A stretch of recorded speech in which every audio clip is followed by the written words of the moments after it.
Rick Ross, Nelly, Snoop Dogg, I believe Soulja Boy have performed or are going to perform at activities related to Trump's inauguration.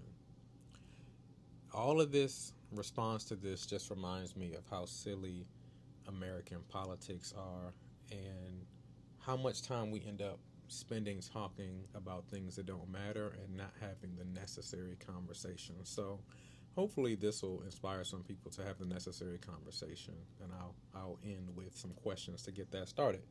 So the big issue with these rappers performing and supporting Trump is the cover that it provides for racism. I know that a lot of people on the right don't like the accusation of racism against the party or Trump, but we got to just deal with the reality that whether you like it or not, a lot of people see the party and Trump as racist. So black people don't like artists participating in that because it seems like they're supporting it or providing cover for it. Here's how it provides cover. What people on the right and some of the racists, see, I separated those people on the right and some of the racists separate. Uh, what they do is they use the participation of these artists to provide cover. Hey, I can't be racist because I am at this event with Snoop Dogg. We got Doggy Snoop performing. How can we be racist? That's essentially what this does. When black people allow their skin color to be used as a cop out for people that are actively opposing black people in a lot of different ways, and this isn't just opinion, these are the facts that I'll get to in a minute. So that's the issue. It provides cover for racism. People use this to shut down necessary conversations about President Trump and why he gets called a racist or why the Republican Party, uh, black people take a pass on them historically. There's a reason for that. Um, Here are some facts to support why people view it that way, and I would encourage those on the right to be willing to engage with these things. So if you don't want to be called racist, you would need to answer why President Trump had and again has a white nationalist advising him, one of his senior advisors, Stephen Miller. Why do you have a white nationalist advising you if you're trying to dispel these racism accusations? Why uh, are one of the leading initiatives that you've talked about is rolling back affirmative action? I'm not saying you should or shouldn't. I'm just saying for people that don't want to get called racist, when you have large groups of white people saying no more affirmative action, what do you think is going to happen? Same thing with DEI. Efforts to make a more inclusive and diverse environment that doesn't solely prioritize white people. Yet we have this large group of white people saying, no, we don't like that.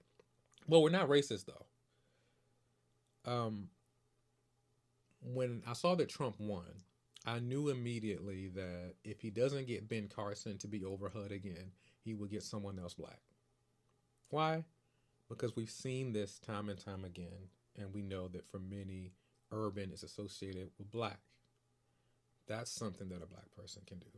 And I'll just say from the outside looking in, it's like, yeah, black people are good for housing and urban development and for performing. So let's get Doggy Snoop and let's get Ben Carson or this the new guy that he has doing it. He's black too. Um, the thing that makes this interesting though is if those on the right were willing to have these conversations and make some progress and deprioritize keeping white people comfortable, I really do think those on the right can make some progress in terms of getting black support because historically, Trump and those on the right do not get the lion's share of the black vote.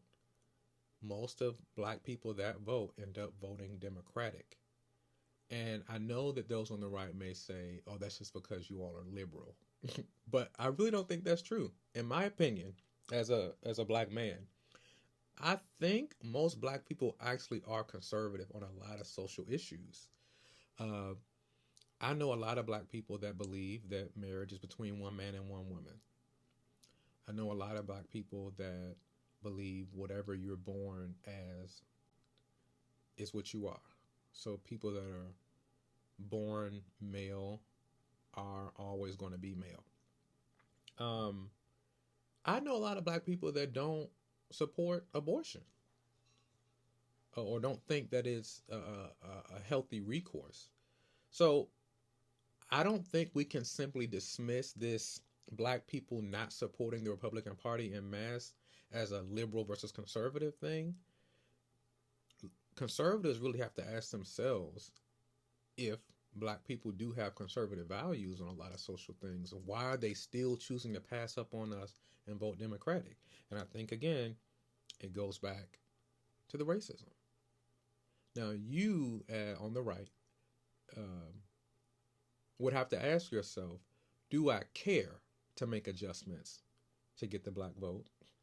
Or are we good without it? Oh, yeah.